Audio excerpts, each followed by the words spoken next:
Hola chicos, buenas noches. Vamos a empezar la clase de el reino de los protistas. Las características generales de un protista son, la gran mayoría de ellos son unicelulares, pero también podemos tener algunos pluricelulares y el ejemplo típico de ellos son las algas. Estos pertenecen al dominio eucaria. Eso quiere decir que sus células son eucariotas y por lo tanto tienen un verdadero núcleo o membranas o organelos rodeados de membranas. El hábitat de estos protistas es en medio acuático o a lo mejor no estando en agua, puede estar solamente en un medio húmedo, pero no se encuentran o no sobreviven a lo que es un medio terrestre o un medio aéreo. La mayoría de ellos son aerobios, sin embargo sí tenemos algunos anaerobios. Vamos a ver más adelante cómo hay unas enfermedades que los protistas son anaerobios. La reproducción es de dos tipos, es asexual y sexual, y se alternan estas formas. En la figura tenemos aquí, del lado izquierdo tenemos dos gametofitos. Están señalados con la letra N porque quiere decir que son haploides. Tienen la mitad del número de cromosomas que deben de tener. Pero hay gametofitos positivos, si se fija, en la parte de arriba y gametofitos negativos en la parte inferior. Estos dos gametofitos al unirse van a formar una célula diploide que viene siendo el cigoto. Este cigoto va a pasar a ser con la maduración un esporofito, y a su vez el esporofito ya cuando llega a tener también el otro ciclo es al revés. Este esporofito, de ser una célula diploide, va a separarse y va a formar esporas que tengan el número haploide. Y estas esporas van a evolucionar hasta el gametofito y nuevamente comenzaría el otro ciclo. Bien, los protistas son fuente importante de alimentación para otros organismos, por lo tanto, son relevantes en la cadena trófica. Los protistas fotosintéticos son importantes para suministrar oxígeno en el agua donde viven, y algunos de ellos tienen importancia económica por ser materia prima, pero otros, el lado opuesto sería, obviamente, son patógenos, quiere decir que producen enfermedades. La gran mayoría de estos protistas son mótiles. Según su organelo de locomoción es su clasificación. Los que no son mótiles van a tener otro rango, otra clasificación, y lo tomaríamos como apicomplejos, como lo vemos más adelante. Los protistas son los más importantes del ecosistema. Los que están en la superficie del mar se le llaman plancton, los que están en el fondo del mar se les llama bentos, y los que están solamente en el suelo húmedo son edafón. En el pasado era común llamar a los protistas fotosintéticos, que eran las algas, se les llamaban plantas inferiores, y a los protistas unicelulares heterótrofos, que tenían que obtener el alimento de otro lado, se le llamaban protozoos porque eran muy parecidos a los animales inferiores, y se le llamaba animales inferiores. A los mohos mucilaginosos y a los mohos acuáticos se les llamaba hongos inferiores. Sin embargo, se comprobó que las algas no eran plantas, que los protozoos no eran animales y que los mohos no eran hongos. Por lo tanto, son protistas que se parecen, pero sin serlo, de cada uno de los grupos. Los protistas no son monofiléticos, por lo tanto no todos comparten las características de un ancestro común. Por el contrario, son parafiléticos, y si recordamos lo que vimos en sistemática, un grupo parafilético son aquellos que algunos, pero no todos, comparten las mismas características del ancestro común. Por lo tanto, si no comparten todas las características, va a ser un grupo con varios linajes, o sea, con diversidad de formas y características, vamos. Filogenéticamente van a estar distintos. Informalmente pueden ser agrupados en autótrofos fotosintéticos, como son las algas. Uno sería unos. Dos serían unicelulares autótrofos y o heterótrofos, como son los euglenoides y los dinoflagelados, que en ocasiones algunos de ellos son autótrofos y otros son heterótrofos, o bien los que son autótrofos pueden llegar a ser heterótrofos cuando no hay luz. Y como tres tenemos a los heterótrofos multinucleados y multicelulares, como vienen siendo los hongos mucilaginosos y acuáticos. Y el cuarto vendrían siendo los heterótrofos unicelulares, como vienen siendo los protozoos, que tienen más características animales. Los protistas se pueden clasificar de acuerdo a su locomoción en mastigóforos, sarcodinos o rizópodos, ciliados o zoosporas o apicomplejos. Los mastigóforos son aquellos protistas que se movilizan por flagelos. Un ejemplo son los excavados. Los sarcodinos o rizópodos son los que se mueven por pseudópodos. El pseudópodo, como habíamos dicho, pseudo es falso, podos es pies, falsos pies. Y el ejemplo típico de estos rizópodos o sarcodinos vienen siendo las amebas. En los ciliados o cilióforos tenemos como ejemplo al paramecium, y se mueven obviamente por cilios. Las zoosporas o apicomplejos, aquí no hay un órgano de locomoción y se mueven únicamente algunos por flexión, o simplemente algunos se dejan llevar por la corriente. El ejemplo de ellos es el Plasmodium falciparum. Estos son unos de los esquemas que vemos. Por ejemplo, en la parte superior izquierda vemos una tricomona y vemos que tiene flagelos, por lo tanto sería un mastigóforo. En la parte inferior izquierda vemos una ameba que tiene esas prolongaciones que se llaman pseudópodos, y esta vendrían siendo pues unos sarcodinos. En la parte superior derecha tenemos a los apicomplejos, que aquí no hay ningún organelo de locomoción, y que lo caracterizan en realidad son las róptrias que veremos más adelante cuando veamos apicomplejos. En la parte inferior derecha, alrededor de la membrana citoplasmática, si se fijan, hay unos pequeños pelitos que son llamados cilios, y esto es el ciliófora, y el ejemplo típico es el del paramecium. Bien, la clasificación filogenética protista, si se fijan, es la misma de la página 541 de su libro de Solomón. Estas se dividen en 5 grupos y es una clasificación filogenética. Los grupos son excavados, y estos a su vez se dividen en diplomonados y euglenoides. Ya veremos más adelante cómo estos también se llegan a subdividir.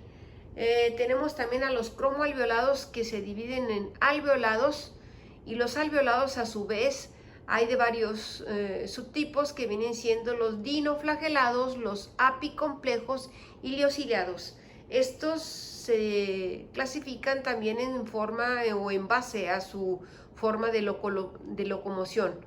Los estramenópilos se dividen también en homicetos, diatomeas, algas pardas o feofitas o feoficias, y algas doradas o crisofitas.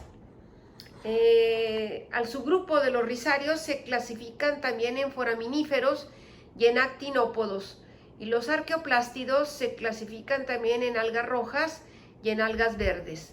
Los unicontos, de aquí tenemos también, pertenecen a ellos a los amebozoos, que vienen siendo las amibas, los mohos mucilaginosos plasmodiales, que vienen siendo los mohos pluricelulares, y hay también mohos mucilaginosos celulares que vienen siendo unicelulares.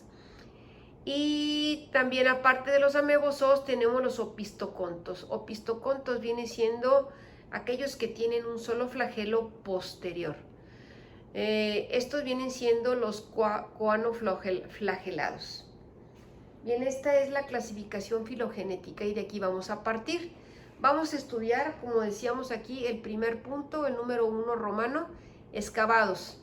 Vamos a ver que de los excavados tenemos diplomonados y parabasálidos, y en la B tenemos euglenoides y tripanosomas. Bien, las características generales de todos estos de los excavados es que la gran mayoría, o más bien dicho, todos son unicelulares y que son simbiontes. Esto quiere decir que guardan una relación de simbiosis con otra especie diferente a ellos, en la cual ellos pueden ser, por ejemplo, parásitos, o pueden ser comensales, o pueden ser mutualistas. En el caso, por ejemplo, de la Giardia intestinalis, es un parásito del ser humano. La gran mayoría de los excavados son heterótrofos. Esto quiere decir que el alimento lo van a tener de otros medios y no lo hacen ellos mismos. Pero veremos, por ejemplo, en el caso de los euglenoides, que estos sí son autótrofos. En un tercio de ellos producen su propio alimento. Son flagelados y por lo tanto hay diversidad de número de flagelos que tienen. Algunos tienen 2, 4, 6, 8 o hasta más flagelos. Otra característica que tienen también, y esta sí, que hace honor o alusión a su nombre, es que tienen un surco ventral de alimentación. Por eso son excavados. Esta es un surco o una excavación ventral. Por ahí se alimentan. Los protistas fotosintéticos son importantes para el suministro del oxígeno del medio acuático en el que viven. Y otra cosa que tienen los excavados es que tienen mitocondrias atípicas y por lo tanto no proveen de energía. Vamos a ver de las clases de los diplomonados, de los excavados, tenemos a los diplomonados. Y el ejemplo típico de ello es la Giardia intestinalis. Esta, como cualquier excavado, tiene un surco ventral en el cual les sirve para alimentarse. Estos, como se mueven por flagelos, se les llama mastigóforos. Hasta 8 flagelos llegan a tener. La mayoría de estos son parásitos, quiere decir que la interrelación que tienen con otra especie, en el caso de la Giardia, la tienen una interrelación con el humano, dañan al humano y se benefician ellos, por eso son parásitos. Las mitocondrias y el aparato de Golgi, ya habíamos comentado, como algunos de los excavados, tienen estos organelos atípicos, o sea, son disfuncionales. La Giardia, que es el ejemplo más típico de los diplomonados, es capaz de infectar a los excursionistas cuando estos van a beber agua a las montañas por la sed que tienen y no hay agua, o terminó el agua y esa agua aparentemente parece que no está contaminada. Los quistes de estos parásitos se liberan a través de las heces fecales de algunos humanos, entonces pues no se perciben que el agua, que aparentemente parece cristalina, está contaminada. Sin embargo, también obviamente puede ser una vía fecal oral, en donde una persona que esté infectada vaya al baño, no se lave las manos, tenga quistes entre las manos, los dedos, y prepare alimento y por lo tanto puede contaminar a otra gente. que pruebe esos alimentos. Las enfermedades que dan la Giardia intestinales es una enfermedad gastrointestinal del tipo de las diarreas. Se acompaña en ocasiones de vómitos y por tanto vómito y diarrea el paciente cae en lo que es deshidratación. Obviamente, como cualquier infección, pues darán ciertos dolores abdominales tipo cólico, quiere decir que aquellos en donde hay un dolor de una baja intensidad que va aumentando paulatinamente hasta llegar a un pico y luego desaparece lentamente, pero es recurrente y vuelve con esos dolores constantemente, lo cual pues son muy molestos. Incluso el mismo dolor puede desencadenar el reflejo gastrocólico y hacer que el paciente vaya y tenga la diarrea. Otra característica que tiene esta Giardia es de que succiona sangre de lo que vienen siendo las vellosidades intestinales y entonces causa anemia de una manera ya crónica cuando el parásito ha pertenecido durante mucho tiempo. Y obviamente como no puede retener el alimento por las diarreas constantes que tienen o por los vómitos, entonces el paciente pierde peso. Esto obviamente, la pérdida de peso y la anemia es cuando la enfermedad se vuelve crónica. Sin embargo, esta enfermedad tiene cura, ¿no? Es una enfermedad causada por un protista. Aquí vemos la Giardia, que otra de las características que se me pasó a notar por ahí es que tienen 2 o más núcleos. Generalmente aquí en la Giardia encontramos que tienen 2 núcleos. En su imagen del lado izquierdo, en donde están de color fucsia, se ven en el centro 2 pequeñas esferas de color morado que vienen siendo los núcleos. Entonces es un protista binucleado y flagelado. Entonces tiene flagelos en su parte anterior y en su parte posterior. En la imagen del lado derecho es obviamente donde dice parásito Giardia lamblia, hace alusión a la Giardia, a lo que viene siendo el género, y la lamblia viene siendo la especie. También se ven ahí en la punta los 2 núcleos y la imagen de un excursionista bebiendo agua aparentemente cristalina y transparente, como si fuera para tomar, pero puede estar contaminada. Acuérdense que los diplomonados o los protistas viven en los medios acuáticos. Bien, ahora vamos a ver otro excavado que es un parabasálido, que ejemplo que vamos a dar aquí es la tricomona.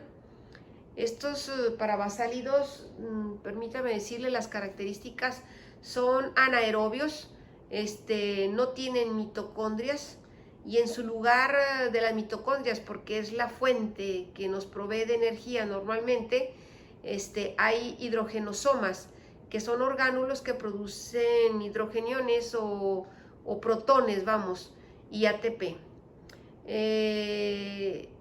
Estos parabasálidos son muy diferentes al resto de los excavados. No tienen todas las características típicas de un excavado.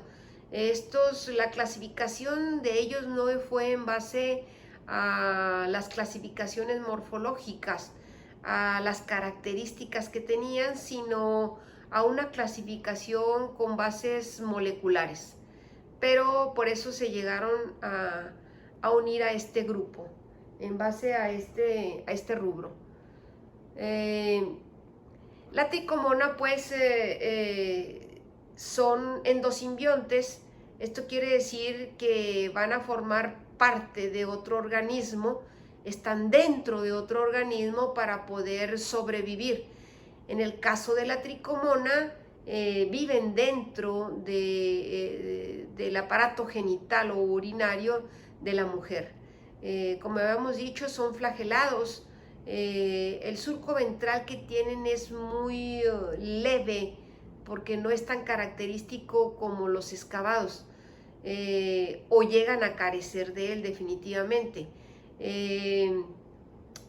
Generalmente, como les digo, viven dentro de los animales y por lo tanto pueden ser o mutualistas o parásitos. En el caso de la tricomona exclusivamente es un parásito. En el caso de los mutualistas, por ejemplo, tenemos a las triconinfas, que se apoyan en bacterias endosimbióticas para digerir la celulosa de la madera y entonces se aprovechan, vamos, o utilizan a las bacterias para que éstas digieran el alimento que ellos van a comer, que es la celulosa de las maderas. Los insectos, las triconinfas y las bacterias obtienen su nutriente de esta fuente, lo que quiere decir que todas se benefician. Por eso es que se dice que son mutualistas. Cuando tienen su forma parásita en el caso de la tricomona, como género es la tricomona y como especie es la vaginalis, esta enfermedad es una enfermedad que se da por transmisión sexual, pero que es curable y que habita en el tracto urinario y en los genitales de las mujeres y de los hombres.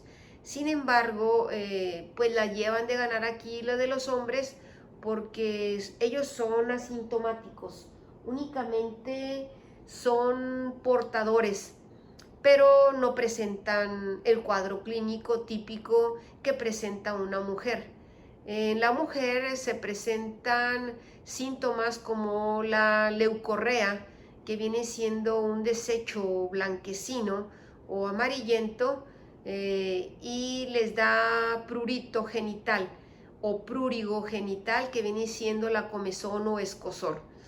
En los hombres infectados, como les repetía, no presentan síntomas. Sin embargo, cuando la mujer acude al médico para ser tratada, el tratamiento tiene que ser por pareja, ya que como el hombre es portador, si únicamente se tratara a la mujer, al volver a tener relaciones sexuales volvería a contraer la tricomona. Por lo tanto, el tratamiento es en pareja.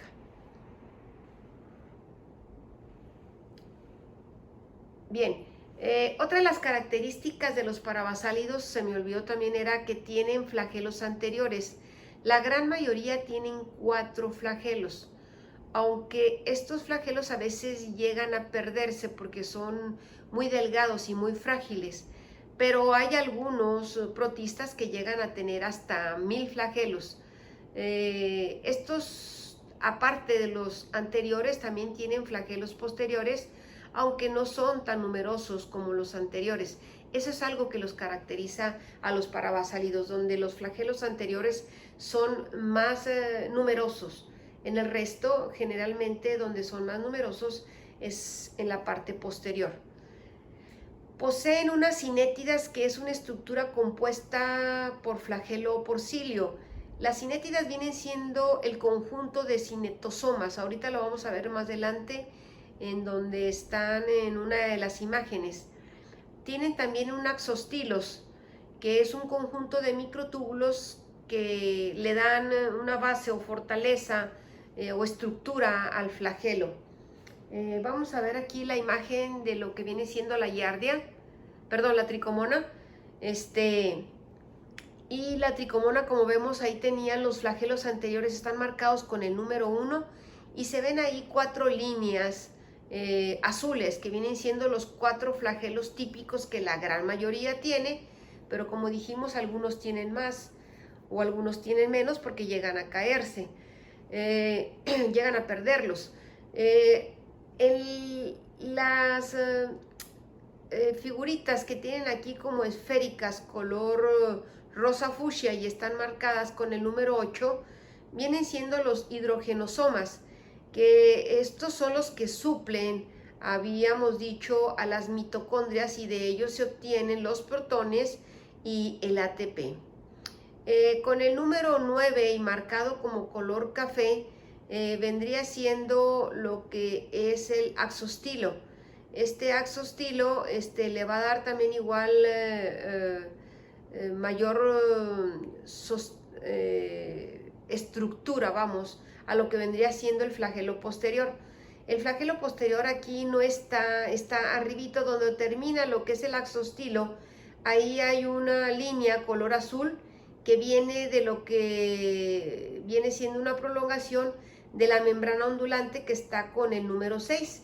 Al final de esa membrana ondulante está lo que es el flagelo posterior, y se unen ahí, le da un poquito de mayor estructura a dicho flagelo. Bien, lo que está marcado aquí como núcleo, tienen también ahí que posee también un nucleolo y que no está expuesto. Bien, ahora sí vamos a pasar a otro tipo de excavados. Miren, fíjense bien, teníamos con la letra A lo que eran los diplomonados y los parabasálidos que ya vimos. Y ahora vamos a pasar con la letra B, que vienen siendo los eulenoides y los tripanosomas. Bien, vamos a hablar pues de los eulenoides. Las características generales de estos eulenoides son protistas en 33% aproximadamente, un tercio de ellos son autótrofos, por lo cual necesitan de la luz para poder producir clorofila. Y cuando la luz no se encuentra o se van a las profundidades del mar y casi no hay clorofila, obviamente estos toman la modalidad de ser heterótrofos y se alimentan de lo que es materia orgánica, que tiene por ahí restos que dejaron por ahí algunos otros animales que llegaron a consumir, otros más pequeños, o bien de bacterias, o bien de otros protistas más pequeños por fagocitosis, y dejan ese alimento en una porción o en un organelo que se llama vacuola alimenticia. Cuando vimos en Biología 1 el tipo de vacuolas, la vacuola alimenticia es una vacuola de reserva. Ahí se guardan lo que son los alimentos y que posteriormente los utilizará el protista para cuando quiera obtener energía. Tienen una mancha ocular, y les puse ahí precisamente estigma porque logré ver en uno de los esquemas que en lugar de mancha ocular tenían el nombre de estigma. Bien, esa mancha ocular es bien importante para ellos. Algo que también caracteriza a estos eulenoides es eso, la mancha ocular. ¿Por qué? Porque esta mancha ocular es como un radar, le sirve para orientarse y buscar la luz. ¿Para qué busca la luz? Para hacer fotosíntesis y poder crear su propio alimento. Les repito, cuando no se llega a detectar la luz, estos cambian a ser heterótrofos. Bien, sus cubiertas de lo que viene siendo la membrana plasmáticas se llaman películas y son muy flexibles. Les permiten cambiar de forma conforme se mueven. Por ejemplo, la euglena tiene una membrana o una película demasiado flexible. Ahorita veremos lo que es la imagen, el esquema de su membrana flexible o ondulante. Tienen una vacuola también contráctil. Esta vacuola les sirve, y les había dicho también, en las células del ser humano, en las cuales esta vacuola contráctil iba a eliminar agua y productos de desecho. En el caso de los eulenoides, sí eliminan desechos, pero eliminan más agua, debido a que cuando estos actúan como heterótrofos, al engullir materia orgánica, bacterias, etcétera, para poder alimentarse, entonces jalan un exceso de agua. Y para que esta agua no se siga acumulando a través de que él se alimente, entonces la guardan en la vacuola contráctil o la concentran en la vacuola contráctil, y la vacuola contráctil, bueno, de todo el organismo es jalada hacia la vacuola contráctil. Entonces la vacuola contráctil tiene esa función de expulsar esa agua para guardar la homeostasis, que es el equilibrio interno del agua entre el protista y el medio externo. Bien, esta es una imagen, y si se fija, sus flagelos son anteriores. Generalmente tiene dos. Es un flagelo más corto, que por ahí en la figura que tiene nombres no se logra ver, pero en la figura que no tiene nombre del lado derecho, tiene dos puntitos por ahí. Uno termina en un flagelo más corto que incluso no llega a sobresalir de la membrana plasmática, y el otro que sí es más largo y que forma o hace los movimientos de látigo para cuando llega a moverse. Cerca a ello está el reservorio en donde llegan a meter cierto alimento también cuando son heterótrofos, y a un ladito de ellos, de ese orificio reservorio, se encuentra el estigma, que es la mancha ocular que llega a detectar la luz para que el protista se vaya movilizando hacia donde hay luz para poder utilizar y hacer la fotosíntesis. Aquí hay un error en esta imagen, que es el núcleo. El núcleo está señalado y en realidad lo que se señala, que es un anaranjado, es el nucleolo, y la parte que se ve más débil de alrededor de la periferia viene siendo en realidad el núcleo, y el centro viene siendo el nucleolo. Como cualquier protista autótrofo, lo que va a caracterizarlo es la gran presencia numérica de cloroplastos para poder llevar a cabo la fotosíntesis. Asimismo, como aquí se lleva la fotosíntesis, por lo tanto hay clorofila, y al haber clorofila de los diferentes tipos que hay, si hay clorofila B, obviamente estos protistas van a ser de color verde, pero si no hay clorofila B, hay otro tipo de la C, de la A, etcétera, adquieren otro color. Bien, esto es todo en cuanto a el eulenoide. Ahí se ve en la parte, en el tercio posterior, se ve la vacuola contráctil. Bien, ahora pasamos, habíamos dicho que en la B estaban los eulenoides y los tripanosomas. Bueno, vamos a pasar ahora al tripanosoma.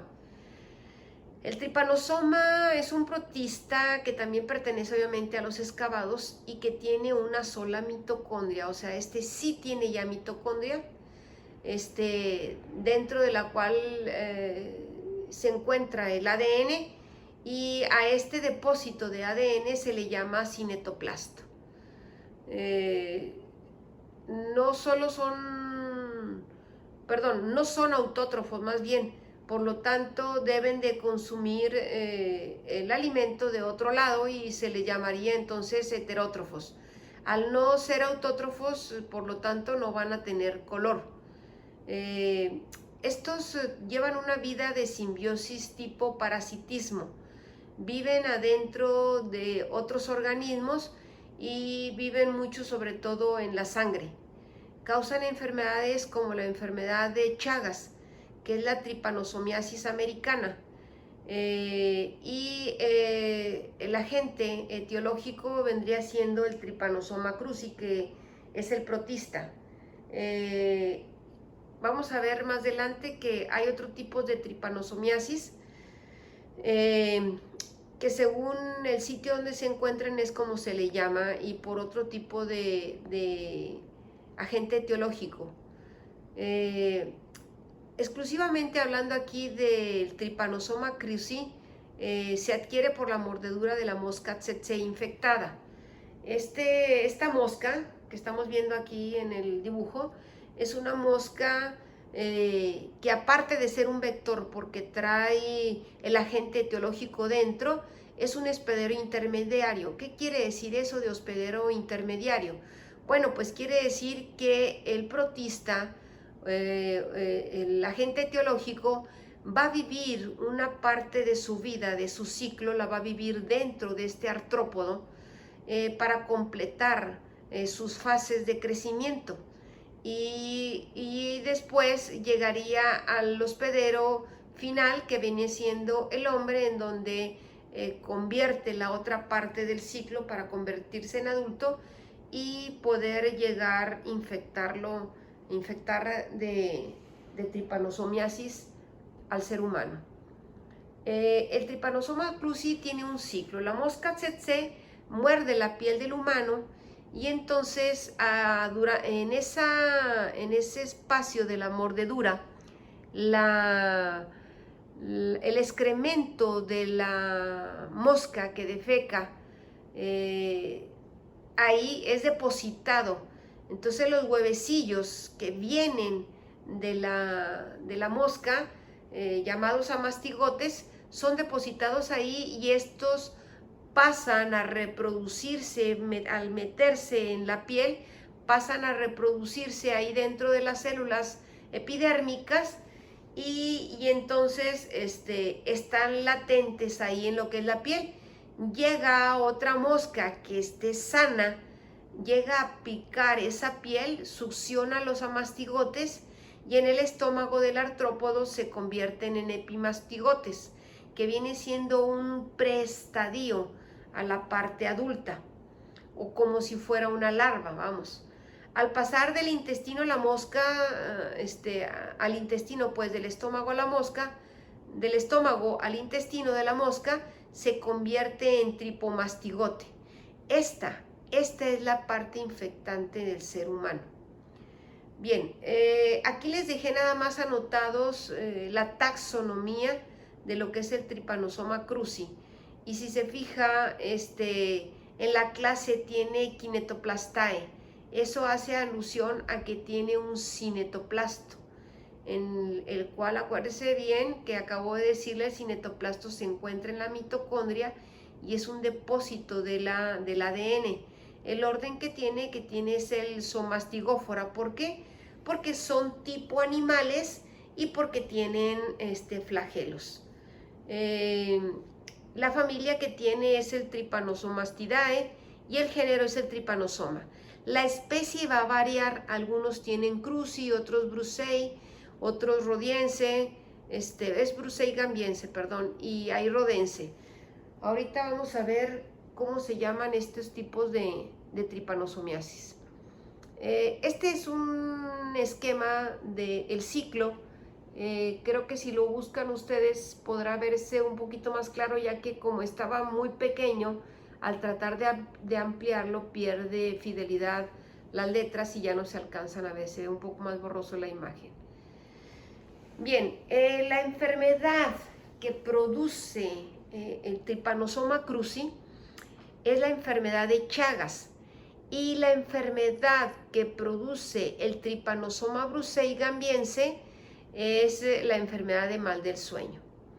Hay otros trypanosomas también, pero se les llama de otra manera a esa tripanosomiasis, que es oriental y del sur.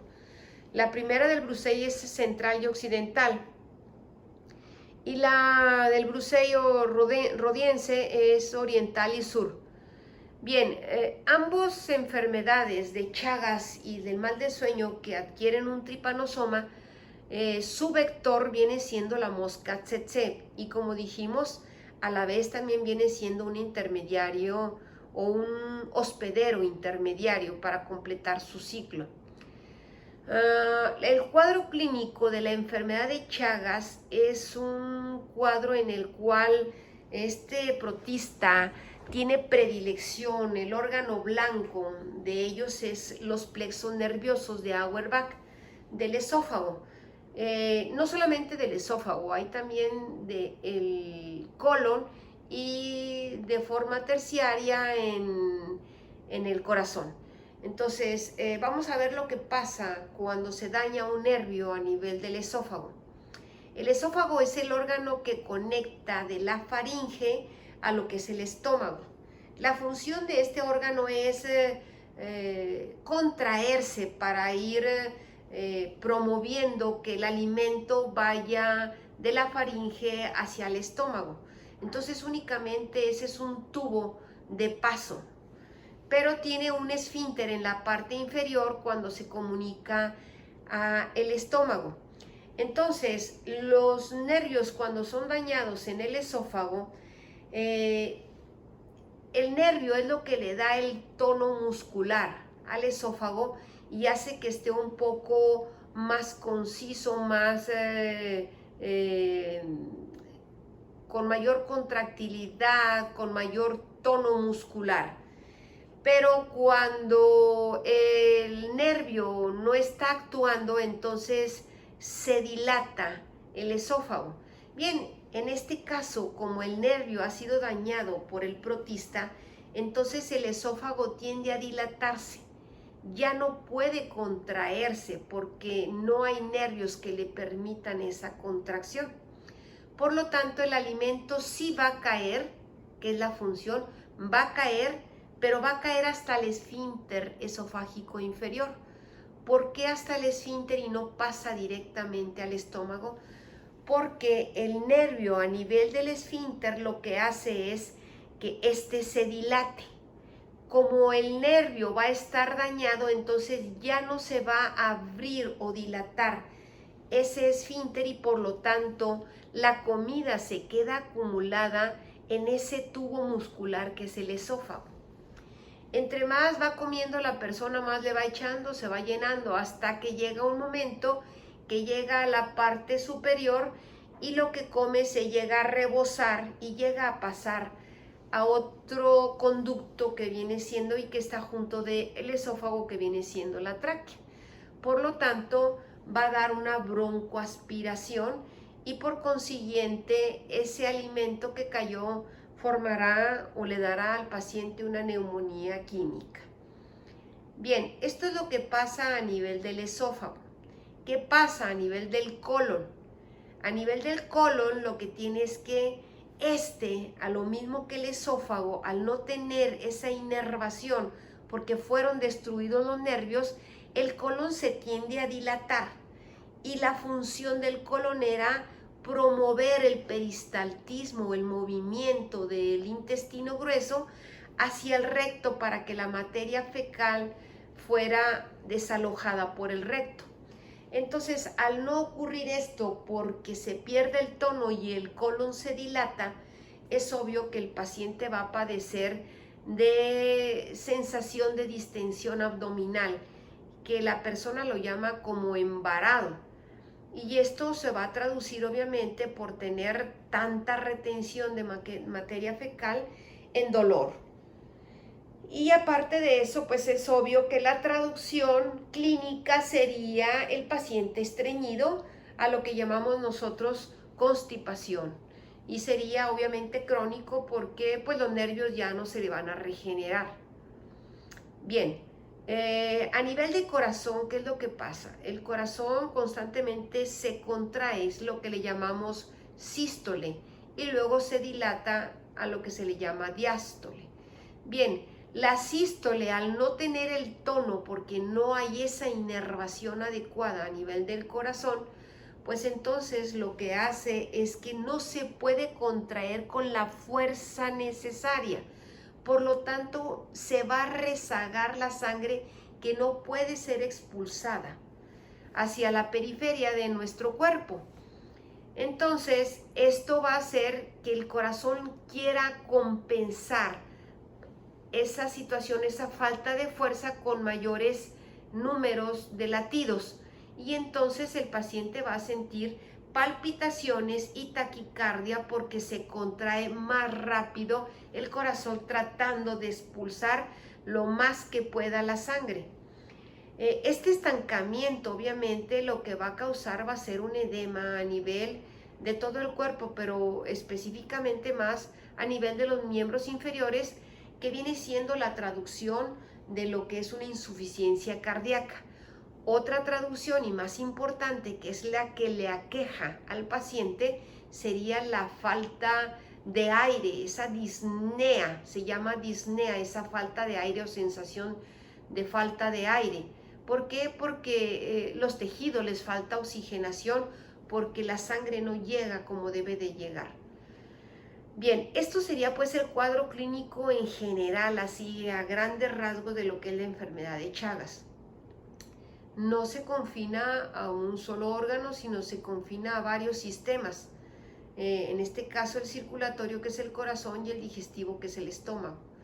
Bien, para la enfermedad del mal del sueño, el cuadro clínico es el dolor de cabeza, que se llama cefalea.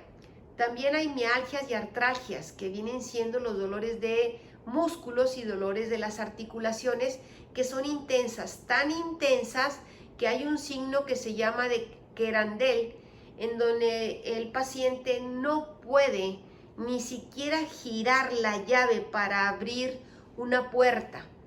Entonces, es tanta el dolor que no se puede hacer ni siquiera ese procedimiento. Hay astenia y adinamia, que vienen siendo la fatiga y el cansancio marcados en el paciente. Afecta este tripanosoma principalmente a lo que son los ganglios linfáticos. Los ganglios linfáticos, una de las funciones que tienen es eliminar la linfa o agua, recogen agua también de ahí de los otros espacios a nivel de todo el cuerpo. Por lo tanto, si estos están obstruidos y están dañados, entonces es obvio que se vayan a retener líquidos y se vaya a traducir como un edema generalizado. Aparte de afectar a los ganglios, también afecta al sistema nervioso central, y lo que hace es que va tergiversando el ciclo circadiano y va haciendo que el paciente tenga sueño durante el día, pero insomnio durante la noche. Esto va a hacer que el paciente sienta cierto enfado, vamos, y el paciente se sienta malhumorado durante el día y casi tenga mal genio, vamos, durante todo el día, por la falta de sueño, por todo el insomnio que tiene. Pues durante el día duerme en ratitos, sí, y en ratitos no, porque como también dan una fiebre, aunque no tan elevada, pero sí de 37,5 a 38 grados, pues es molesta por las diaforesis, que vienen siendo las sudoraciones que llegan a presentar el paciente. Bien, este es en grandes rasgos lo que es la enfermedad de mal del sueño, producida por el Trypanosoma brucei gambiense. Bien, este es un esquema del Trypanosoma, y ahí vas a ver la ondulación que les comentaba de lo que viene siendo la membrana o la película, ¿sí? Tiene también, aparte de ahí, cinetoplasto, que le dije, está en la parte anterior, que viene siendo en la mitocondria, ¿sí? Bien, ahora vamos a ver otro de los grupos, de los supergrupos, que vienen siendo los cromoalveolados. Estos compuestos de protistas extremadamente diversos tienen muy pocas características compartidas. Esto se supone que, como tienen pocas características, algunos de ellos llegaron a ser parte de una endosimbiosis de una alga, la cual se metió a ellos y forma parte de ellos para poder compartir ciertas características de esta. La gran mayoría de los cromoalveolados, a diferencia de los eulenoides, la gran mayoría son fotosintéticos. Se dividen en dos grandes grupos, los alveolados y los estramenópilos. Vamos a hablar primero, antes que nada, sobre los alveolados.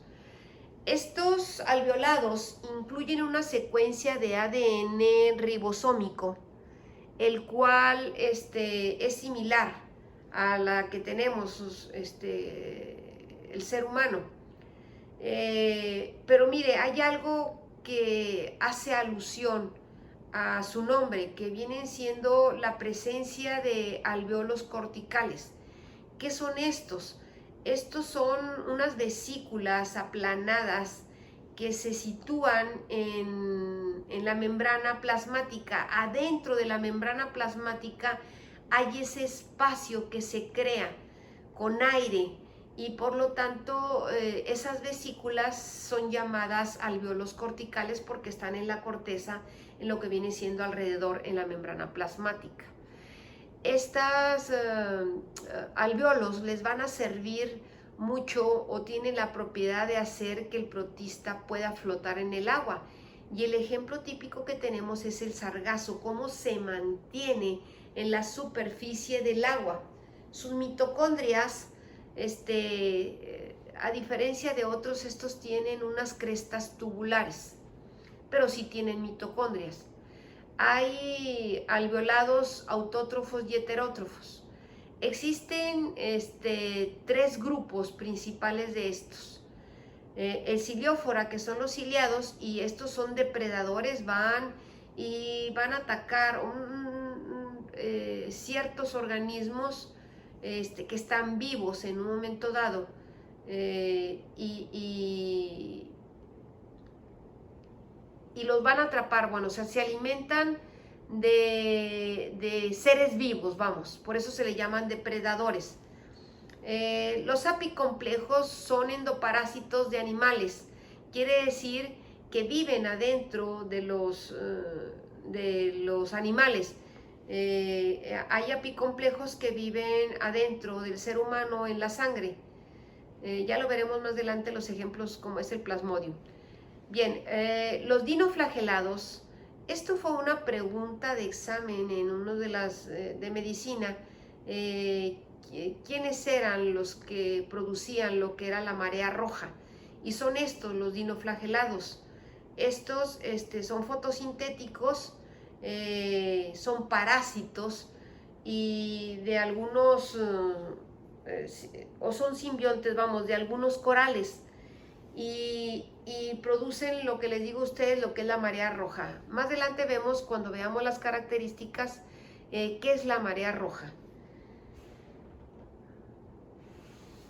Bien, estos alveolados fotosintéticos, la mayoría son heterótrofos e ingieren animales, habíamos dicho. Por su capacidad fotosintética, la mayoría son considerados como el fitoplancton, o sea, forman parte del fitoplancton. Ya estamos hablando de los dinoflagelados. Los dinoflagelados, obviamente, como forman parte del fitoplancton, pues obviamente,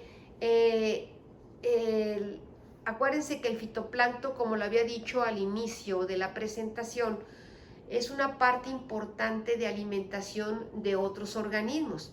En el caso, por ejemplo, de los mariscos, de algunos peces, de algunos manatíes, llegan a, alimentarse de ellos, y por lo tanto, si el dinoflagelado llega a tener una sobrepoblación, producen una neurotoxina y van a ser tóxicos para aquellos animales que lleguen a comer de estos dinoflagelados. A estos dinoflagelados se les llama zooxantelas. ¿Qué quiere decir? Zooxantelas. Zoos porque vienen siendo animales, y xantelas porque proporcionan en un momento dado alimento.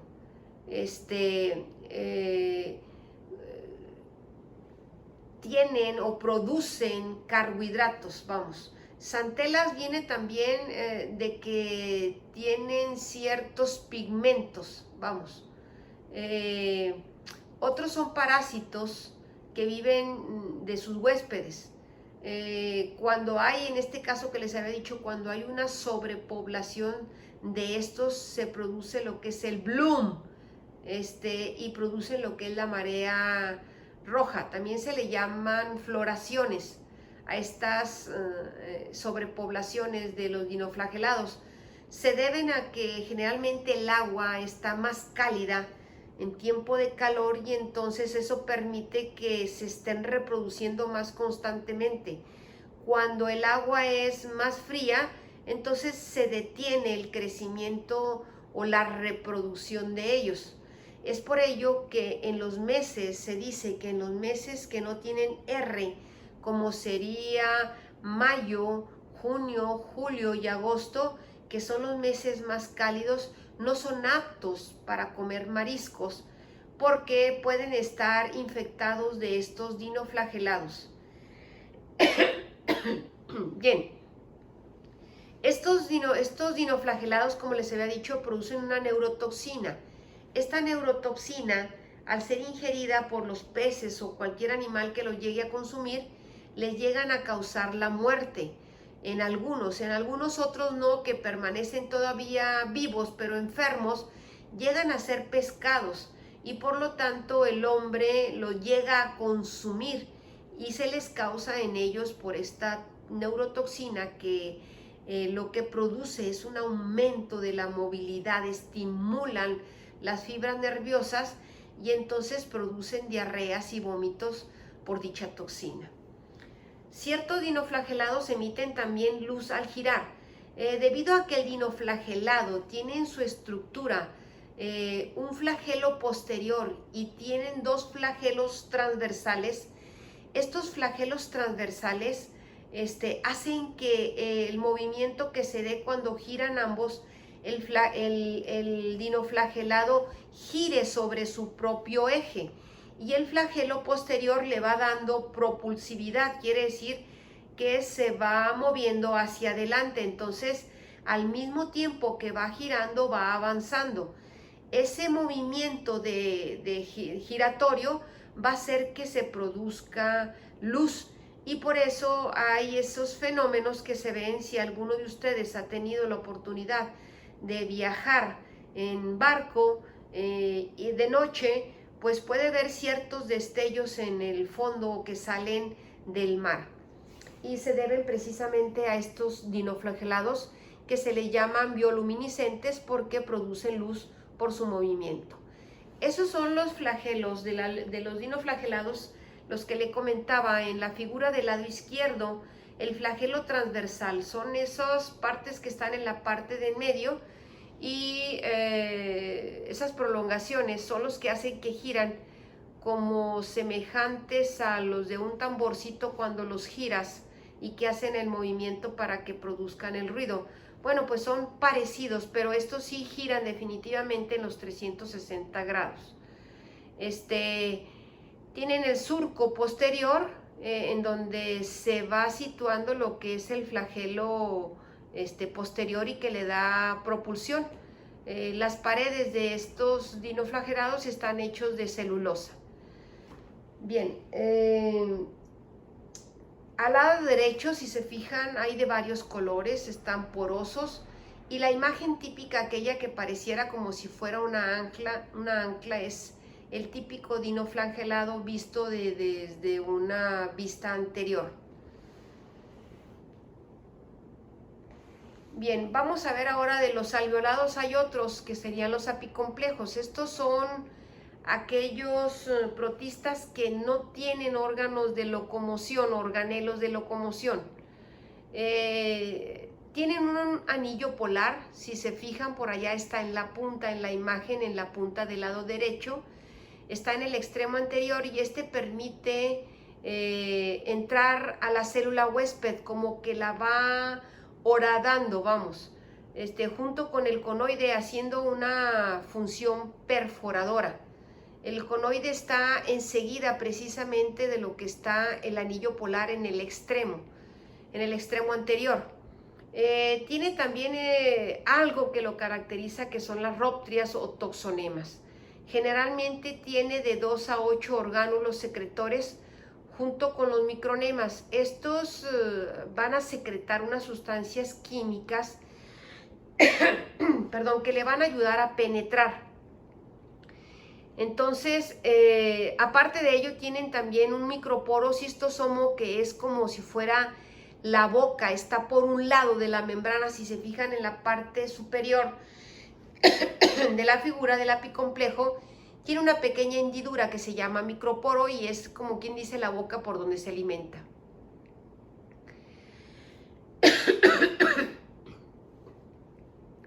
Bien, tienen también alvéolos que esto le dan una cierta rigidez y ayudan a flotar, como les había dicho.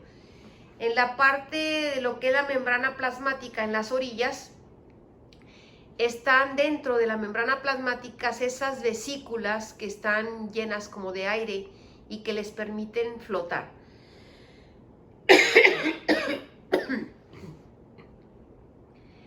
Bien, el Plasmodium falciparum es un ejemplo de ellos y nos producen enfermedad que viene siendo el paludismo, que también hace muchos años era conocida como la malaria. Y la malaria en realidad fue uno de los nombres que se dio en Italia porque venía del mal aire, en donde supuestamente el aire o las turbulencias que llegaban a tener allá de aire, como los terregales de aquí de Torreón, eran los que llegaban a traer esos apicomplejos. pero esto era por la marea, vamos, por lo que se daba en las aguas y que ese aire llegaba y los llegaba a incrustar en aquellos marinos. Bien, los alveolados de las ilióporas, vamos a ver, estábamos viendo primero, para no perdernos, dijimos que teníamos tres, aquí están tres grupos, el ciliófora, el apicomplejo y el dinoflagelado. Ya vimos el dinoflagelado y el apicomplejo, ahora vamos a ver el ciliófora. Bien, el ciliófora, su superficie está cubierta por cilios que vienen siendo unas prolongaciones delgadas y pequeñas que le sirven para alimentarse o bien para moverse o bien incluso hasta para adherirse en algunas rocas o en algunos animales y incluso también para la sensibilidad donde no deben estar y se mueven de ese lugar, vamos. Poseen dos núcleos, un micronúcleo, que este micronúcleo es exclusivo para la reproducción sexual, y tienen un otro macronúcleo en donde se hace el depósito también de ADN. Bien, tiene un cistosoma o microporo que es una abertura en la periferia de la membrana, es parecido al que habíamos visto en el apicomplejo y que es la boca en el que sirve para alimentarse. Posee, como cualquiera de los alveolados, alveolos corticales que están dentos o incrustados en la membrana plasmática.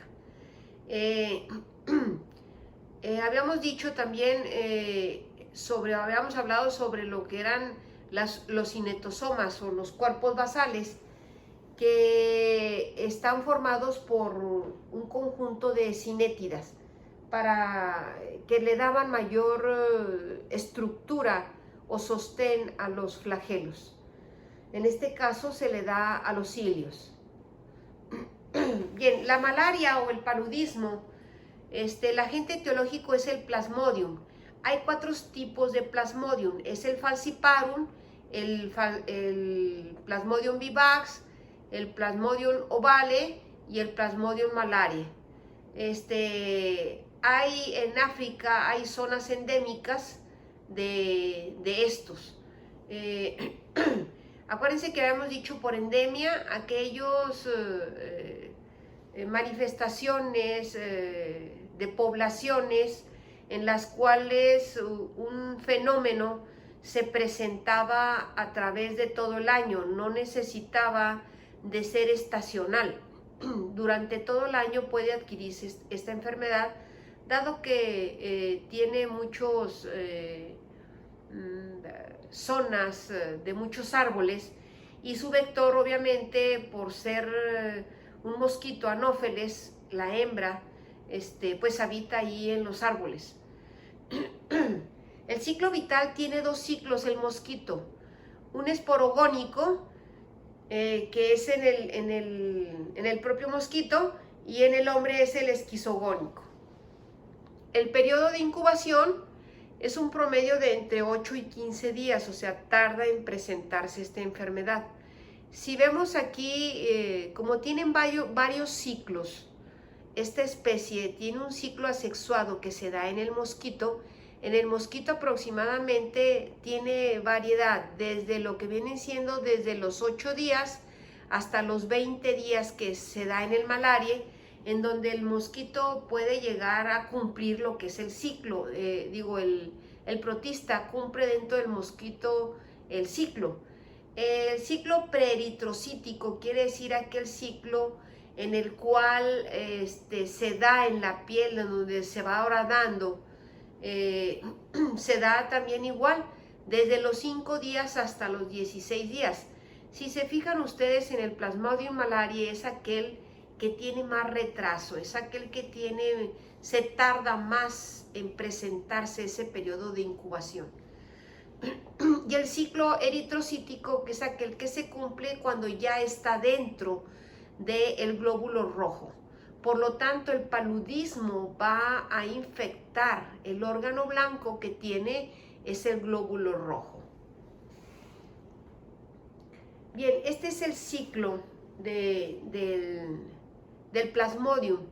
en el cual, si se fija, lo vemos en la parte de mera arriba, empezamos por el estadio asexual, donde vemos que estos dos gametos llegan a unirse formando el ocineto, y luego cuando empieza a crecer forma el ovocito, y a su vez va a dar lugar en su maduración al esporocito. Por eso decíamos que el esporocito pertenece al ciclo vital del mosquito, y después este esporocito, que es depositado por la hembra del mosquito anófeles, es depositado en la piel. Pasa a través de la circulación, a través de la piel, y todo pasa hasta lo que es el hígado, en donde empieza a reproducirse y empieza a formar merizoitos. Esos obviamente infectan, los merozoitos empiezan a infectar a lo que es el glóbulo rojo, y obviamente después de eso estos van a dar lugar a lo que vienen siendo los gametocitos, y que como ya están en la sangre y nuevamente llega una hembra que supongamos no esté infectada y llega a picar al individuo, pues obviamente al succionar los gametocitos vuelve nuevamente a hacer ese ciclo. Bien, el cuadro clínico del paludismo son unos calofríos súbitos y extremos, o sea, hay periodos de paroxismo, así de escalofríos tremendos que te estremecen, y que es cuando el parásito está en división y entra en la sangre y rompe lo que es el eritrocito. Dura aproximadamente entre 15 y 60 minutos con esos paroxismos de esos eventos de escalofrío durante 1 hora aproximadamente. Bueno, depende de la persona y de la infección que se tenga. Les digo, varía entre 15 y 60 minutos. Llega a producir también náuseas y vómitos y cefalea, o sea, dolor de cabeza. Aquí hay algo muy característico que pareciera que fuera incluso por un virus. Tienen fiebres, pero tienen una fiebre, a diferencia de lo que sería una fiebre tan elevada en el virus.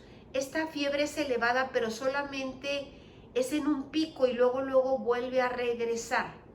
En cambio, en los virus, la fiebre es más sostenida durante más horas. Esta es la fase en la cual se están invadiendo más eritrocitos. Otras de las síntomas serían las mialgias, que habíamos dicho, dolor de músculos, y artralgias, dolor de articulaciones marcadas. El ataque al estado general, que se da por una astenia y una dinamia, donde hay un cansancio desmedido, vamos. La diaforesis, que se presenta, que vienen siendo los sudores, que suda intensamente, y es cuando el paciente generalmente tiene fiebre. Entonces, como un mecanismo de compensación para evaporar ese calor que tenemos dentro, pues el paciente empieza a sudar, y entonces es cuando la fiebre empieza a desaparecer. Pero después de esos sudores o bochornos o diaforesis intensas, el paciente, al eliminar tanta agua y al eliminar tanto electrolito por ahí, pues queda un poco cansado y desfallecido, y entonces se siente somnoliento y empieza a dormir y a descansar. Cuando él despierta, se siente relativamente bien. Sin embargo, aproximadamente pasa un día, y a los 2 días volvemos otra vez con los síntomas. 2 o 3 días llega a ser lo mismo, los mismos síntomas. El hígado y el vaso pueden estar crecidos, porque es ahí donde llegan los eritrocitos en mayor cantidad, y pueden estar un poco aumentados. Cuando el hígado crece se llama hepatomegalia, y cuando el vaso crece se le llama esplenomegalia. Pero lo característico es que esa ese tamaño hace que el hígado y el vaso sean dolorosos. Bien, vamos a pasar ahora a los otros alveolados, los estramenópilos. Estos incluyen a los omicetos, a las diatomeas, a las algas doradas, a las crisofitas y a las algas pardas o feoficias. Voy a ubicarlos sobre el esquema que teníamos inicialmente para que puedan ver de dónde estamos partiendo.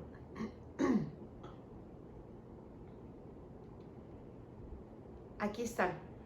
Aquí está, mire, donde están los cromoalveolados teníamos que se dividían en alveolados y en estramenópilos.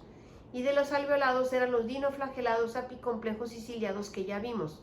Ahora nos vamos a referir a los estramenópilos, que vienen siendo los omicetos, diatomeas, algas pardas y algas doradas.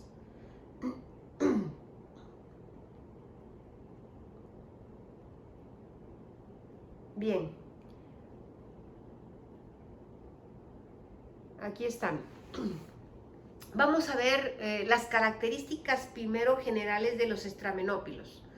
La mayoría tienen células mótiles con dos flagelos desiguales, uno de los cuales es más pequeño en su longitud, en su proyección, y más delgado, y se extiende desde el eje, y el otro es más largo y es posterior.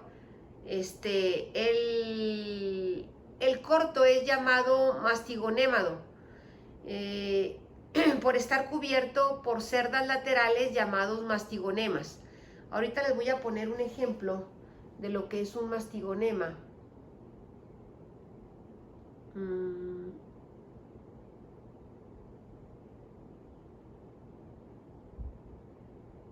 Ah, caray.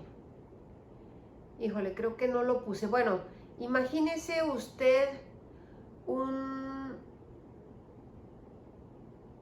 flagelo y alrededor de ellos que tenga como cilios.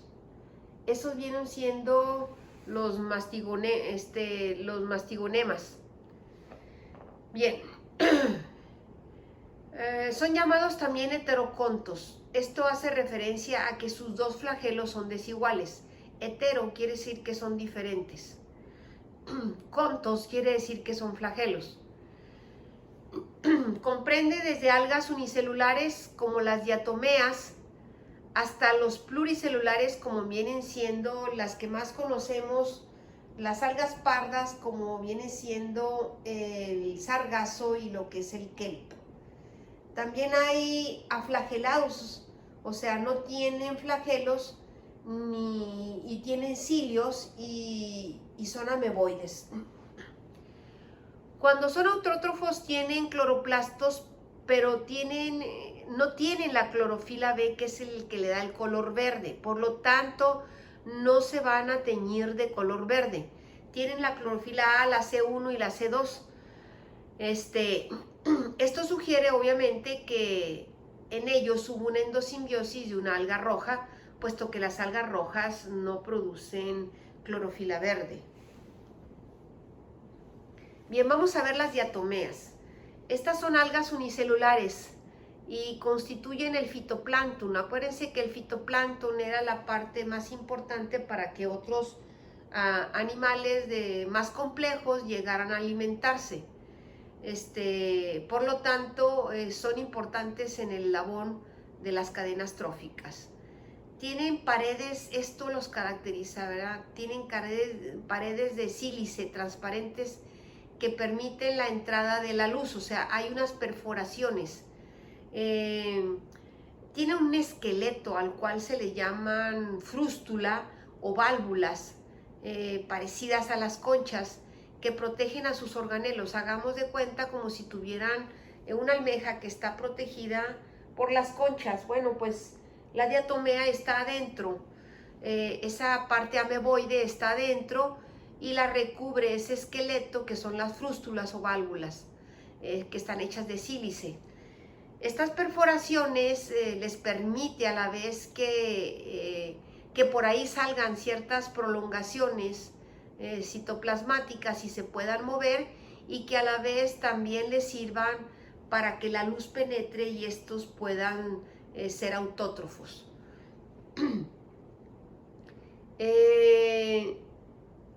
Como son unicelulares, pueden estar unidas como filamentos o en cadenas o en colonias. Se dividen por fisión binaria tardando aproximadamente 18 a 36 horas, por lo cual son muy rápidas para reproducirse, y si el medio es muy cálido, pues lo favorece y empiezan a reproducirse con mayor rapidez. Cuando las diatomeas mueren, la parte ameboide, que es la parte viva en realidad, no las valvas, que es el esqueleto, estas llegan a morir. Cuando llegan a morir, las valvas o las frústulas se van al fondo del mar. Se llegan a pulverizar y forman una tierra que se llama, y que hace alusión al nombre de las diatomeas, y se llama tierra diatomita. La utilidad de estas diatomitas pueden servir como fertilizantes o insecticidas sin dañar las plantas. Se han usado también en la producción de alimentos en cultivos de camarones. Se utilizan como filtros del sistema de aireación y en los filtros de arena. Son utilizados también para la fabricación de ciertas bebidas como los vinos y como las cervezas y algunos jugos. También se han extraído se han utilizado, para la purificación del ADN, o bien como cicatrizantes de algunas heridas de animales, y se utilizan también en la fabricación de pinturas de sellador por tener sílice. Ayudan a restaurar también los suelos contaminados o degradados, etcétera. Estos son ejemplos de las diatomeas. Mire, se ven bonitas, ¿verdad? Aquí solamente les estoy haciendo un pequeño resumen, donde les estoy diciendo que tienen dos conchas o frústulas que se traslapan y se encajan una sobre otra, como si fueran una caja Petri, o como si ustedes pusieran el Vivaporú, donde tiene dos tapas y encajan una sobre la otra. En la concha es donde tenemos más óxido de silicio y son transparentes, parecidas al vidrio. Bien, estos llegan a tener diatomeas. Hay diatomeas con una simetría bilateral, que solamente cuando la partes por el eje transversal, como es la figura de la izquierda, tienen dos mitades iguales, exactamente iguales, por eso se le llama simetría bilateral. Pero otras llegan a tener una simetría radial, como la de la derecha, que por donde quiera que la partas vas a tener la misma figura, vamos. Mire, son muy bonitas, están perforadas. Adentro se supone que tiene la parte ameboidea. Aquí ya en realidad son nada más las frústulas las que se están sacando. Y incluso hay diatomeas que sirven como figuras o para decoración, vamos, en las salas, etcétera. Bien, ahora vamos a ver las algas pardas o feofíceas, o feofitas también se les llama. Estas son, en general, son multicelulares, están compuestas de filamentos ramificados. La pared celular interna y externa están hechas de celulosa, con dos flagelos. Uno tiene un flagelo largo y un flagelo pinado. Ese quiere decir como si fueran hojas. Aquí les voy a enseñar. Estos son los pinados, los del lado izquierdo, las partes que parecen hojitas, que están así abiertas como en B. Esa es la parte pinada. Son los más largos y complejos, forman ellos, en realidad, estas colonias que llegan a tener, forman bosques submarinos y pueden alcanzar hasta incluso 60 metros de longitud. La clorofila que poseen, igual que los anteriores, les dije que no tenían clorofila B, por lo tanto no se tiñen con algo de verde, sino lo hacen con un color amarillento, café, parduzco. Por eso se le llaman algas pardas. En lo particular les voy a dar un tip. Yo me aprendí las algas pardas como feoficias por lo feas, por el color feo de lo pardo que están. Creo que será una manera en la que no se le olvidan que las algas pardas son feofitas. El color de ese pardo que le da se debe a un pigmento que contienen, que es la fucosantina. Se supone que estas estramenópilos o algas pardas son debidas a la endosimbiosis de una alga roja y por lo tanto no se da en ellos o no se ve en ellos cloroplastos. Ya habíamos dicho que el kelp y el sargazo son un ejemplo, digo, por ser los más macroscópicos, los más visibles, del tamaño que tienen. Muchos tienen estipes parecidos a los tallos, o sea, los estipes vienen siendo así, precisamente, déjenme le muestro aquí. Ay, perdón. Estos que parecen tallitos en la del lado izquierdo, que parecen tallos y no son tallos, son llamados estipes. Bien, se llegan a tener también una parte que se llaman rizoides, y estos rizoides son como las raíces de una planta, en donde le sirven para sujetarse de otras algas, o bien de piedras, o bien de la tierra, etcétera, etcétera, del subsuelo, vamos, no de la tierra, del subsuelo del mar. Pero lo habíamos dicho, o sea, estos tienen en su membrana plasmática los alvéolos corticales que los hacían flotar. Bien, estos son ejemplos. Fíjense bien, parece como si fueran una planta, pero no son una planta, ¿sí? El color así café parduzco les da evidencia a su nombre. Bien, ahora vamos a ver las algas doradas o crisofitas, que estas son un poquito más bonitas en cuanto a su forma. La mayoría de ellas son unicelulares o biflageladas y forman flagelos distintos, por eso se le llaman heterocontos. Acuérdense que hetero es diferente y contos es flagelo. Aunque algunos son coloniales, de todos modos llegan a tener y se llegan a ver por ahí los flagelos. El flagelo largo tiene dos filas de mastigonemas, pero generalmente son un poco rígidas.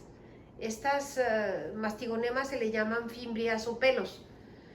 Algunos carecen de flagelos y son de aspecto parecido a las amebas. No tienen, por lo tanto, esas proyecciones. Sí contienen cloroplastos, por lo tanto son fotosintéticas. Las escamas están hechas de sílice o de carbonato de calcio, por lo cual son muy útiles en la industria. Su reproducción es principalmente asexual por bipartición, involucrada la reproducción sí, por esporas biflageladas llamadas zoosporas. Estas forman parte del nanoplancton por ser parte más pequeña, vamos. Los pigmentos que tienen son la fucosantina, la violasantina, la antasantina y la neosantina.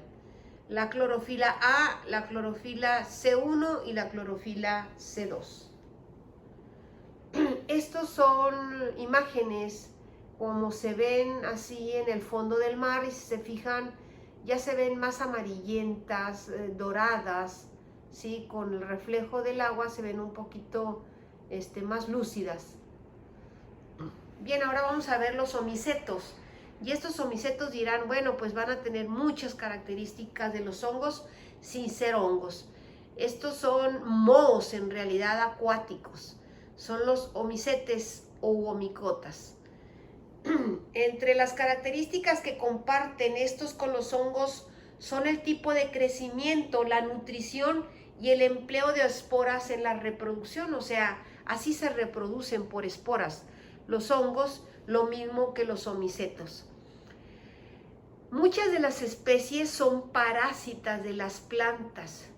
Incluso en los sembradíos donde se les ponía para la papa, que se pone mucha agua, se riega con mucha agua, pues obviamente era un medio para que ahí se dieran la reproducción de estos.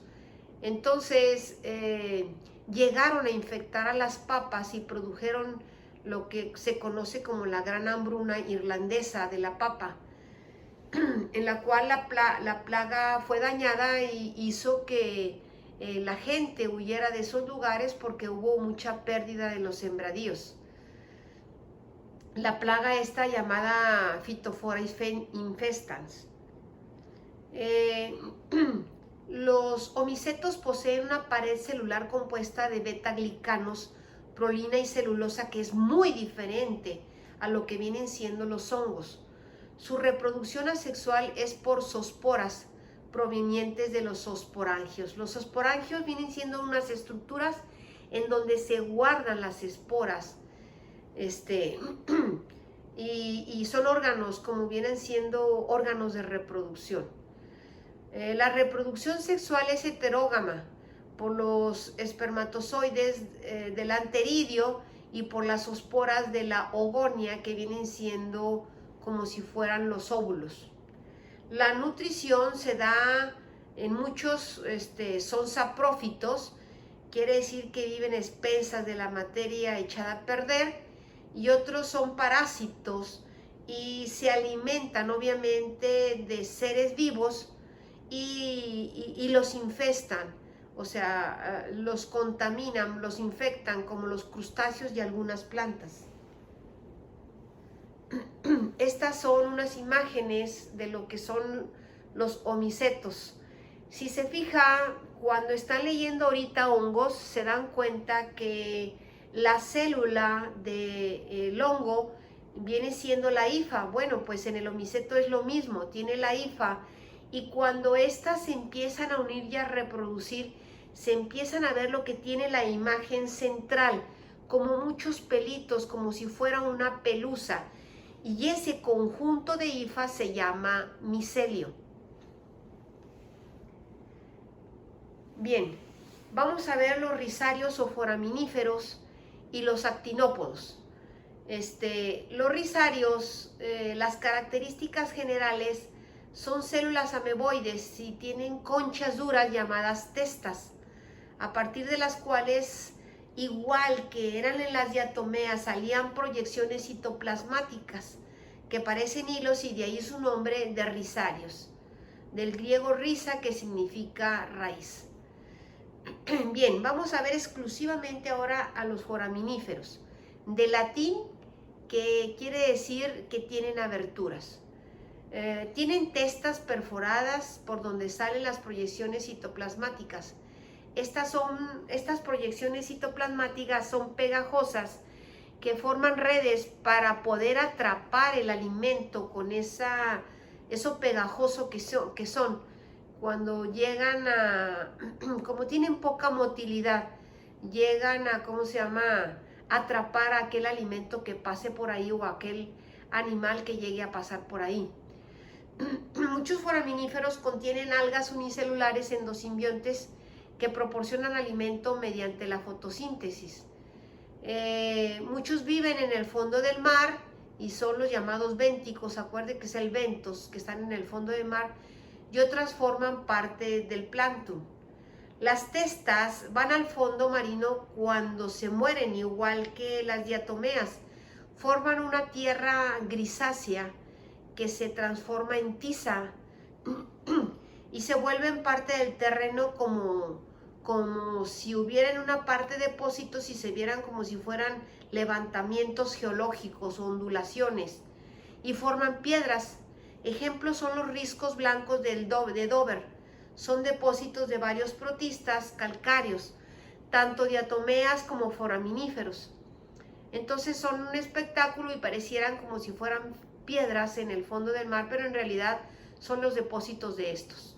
La utilidad, tienen varias utilidades en la industria, pero aquí solamente estoy enumerando unas como bioindicadores, como fósiles, para saber el índice de la edad de estos. Otros son estudios de son bioestratigráficos, o sea, para ver el estrato, la edad que tienen, y son paleoecológicos. Bien, miren qué bonitos son algunos de los foraminíferos que tienen diferencias, ¿verdad?, entre unos y otros, unos con picos y unos con picos, que generalmente con los tenemos picos, vamos a ver cómo vamos a llamarle los actinópodos. Bien, aquí están los actinópodos, que eran de las imágenes que puse también al lado izquierdo. También son llamados heliozoos. Helios viene de sol y zoos, que quiere decir animal. Son rizarios también del plancton marino. Son amiboideos, compuestos de dos conchas también perforadas, y por lo cual se le llama bicontos, porque son de dos conchas. Tiene numerosas proyecciones filamentosas rígidas, soportadas por microtúbulos que se le llaman axópodos y que salen a través de las perforaciones. Entonces los axópodos son característicos de los actinópodos. Algunos actinópodos son llamados radiolarios. ¿Por qué son llamados así? Por la disposición de los axópodos. Son en forma como si fueran de un aspecto de sol, de los rayos del sol. Segregan hermosas conchas vidriosas de sílice, que también son importantes para la extracción de silicio, por ejemplo, para limpiar figuras de cobre, etcétera, para hacerlas brillar. Cuando los actinópodos mueren, sus conchas van al fondo del mar, formando lo que a ellos se les llama cieno, porque son exclusivos de los actinópodos, como las diatomitas de las diatomeas. Bien, estas son la imagen del lado derecho. ¿Por qué se le llaman heliozoos? Son semejantes porque como son algo transparentes, que brillan y le dan la imagen de un sol. Obviamente aquí les pongo varias características, la imagen que dicen que son unicelulares, y algunos son multicelulares, que son heterótrofos, y que tienen una cápsula central perforada por una o varios poros. Bien, aquí vamos viendo que su locomoción, obviamente, por esos actinópodos te tocan y chocan en varios lugares, llegan a fracturarse, y por lo tanto su locomoción va a ser más limitada. Son más empujadas, si llegan a estar en la superficie, son más empujadas por el viento, que se los lleva con el rocío del mar, vamos.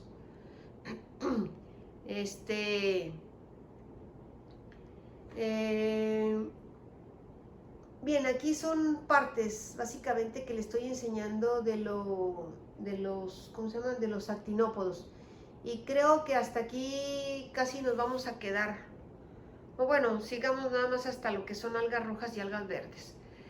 Estas algas, obviamente los arqueoplástidos ya son 100% fotosintéticos, ya todos son fotosintéticos, y todos tienen cloroplastos, por lo tanto. Tienen membranas internas y membranas externas. Se desarrollan por cianobacterias por endosimbiosis. Recordemos que de las arqueobacterias, que las cianobacterias tenían cierto pigmento azul y otros verde, y por lo tanto se supone que fueron engullidas estas cianobacterias por las algas, y por eso están coloridas. Las algas rojas son pluricelulares y hay pocas especies unicelulares. Entonces las algas rojas están compuestas de filamentos entre tejidos y plumosos. Tienen rizoides, como le dije. Los rizoides son esas partes que son parecidos a las raíces y que se adhieren a las rocas o cualquier otro sustrato. Algunas de ellas tienen dentro de las paredes carbonato de calcio y son llamadas algas coralinas porque son más rígidas. Estas forman parte de los arrecifes coralinos. Las paredes de las algas rojas tienen agar. Entonces el agar es un polisacárido un poco pegajoso que sirve para darle espesor a algunos alimentos y incluso a los helados, ¿no? Las utilidades que tienen también tienen, como le dije, utilidades en la preparación de ciertos alimentos. En las algas propias son fuentes también incluso de vitamina A y C, y se usan obviamente para hacer sushi y para hacer nori. Bien, este es un ejemplo. Mire qué bonitas se ven las algas rojas, parecieran como si fueran plantas, pero en este caso, mire, si se fija en la parte inferior derecha, se le denota un poco más que el tejido es un poquito más firme y tiene ese aspecto de coral, básicamente, porque está hecho por carbonato de calcio y por sílice, lo que le da rigidez también a estas algas. Bien, ahí están algas rojas de su lado izquierdo y son las mismas que el lado izquierdo que el lado derecho. Estas del lado izquierdo son tomadas que están en el fondo, donde le dije que por los rizoides se llegan a agarrar del suelo marino, y las derechas que están a base de estipes agarradas como si fueran tallos y que forman parte de ellos. Bien, las arqueoplástidos verdes, estos obviamente comparten muchísimas características con las plantas y se cree pues que son las precursoras de las plantas y que son la parte más primitiva de una planta más compleja. Cuando veamos plantas veremos que hay plantas briófitas que carecen de vasos y por lo tanto las algas son aún más parecidas a estas briófitas. Tienen paredes celulares de celulosa, aunque algunas carecen de paredes. Sin embargo, a diferencia de las plantas, no tienen tejidos verdaderos. ¿Cuáles serían los tejidos verdaderos? El parénquima, el colénquima, el esclerénquima, etc. Forman parte también, obviamente, parte importantísima del fitoplancton, por lo cual constituyen una fuente principal de alimentación para los organismos acuáticos. A diferencia de cualquier otro protista, excepto los euglenas, que también son verdes y tienen clorofila B. Por lo tanto, estos sí se van a pintar de color verde. Y mire, le van a dar un color verde demasiado llamativo, amarillo verdoso, etcétera, etcétera. Estas algas verdes son algas verdes pluricelulares y por eso tienen su forma así como si fueran plantas. Bien, nos faltaría ahí la parte de las amebas, los unicontos, ¿sí? Entonces vamos a dejarlo para otra ocasión porque creo que me estoy quedando un poquito ronca. Gracias, muchachos, que pasen buenos días, no salgan de su casa. Estamos en una etapa de mayor peligro en la cual los mismos que están ya en México pueden contagiar a otros mexicanos. Ya pasamos la etapa en donde es la etapa de la exportación del COVID. Por lo tanto, aquí ahí es donde tenemos que cuidarnos más. Se van a dar cuenta que el índice va a ir aumentando porque hay gente que en realidad no se cree que tenga los síntomas, pero sin embargo tuvo contacto con aquellos que tuvieron el COVID exportado, y a partir de ahí pues van a empezar a ya estar en el periodo o se termina el periodo ya de la incubación para dar inicio a lo que es el periodo clínico, y ustedes ya conocen mucho de esto. Hasta la vista, muchachos, y gracias.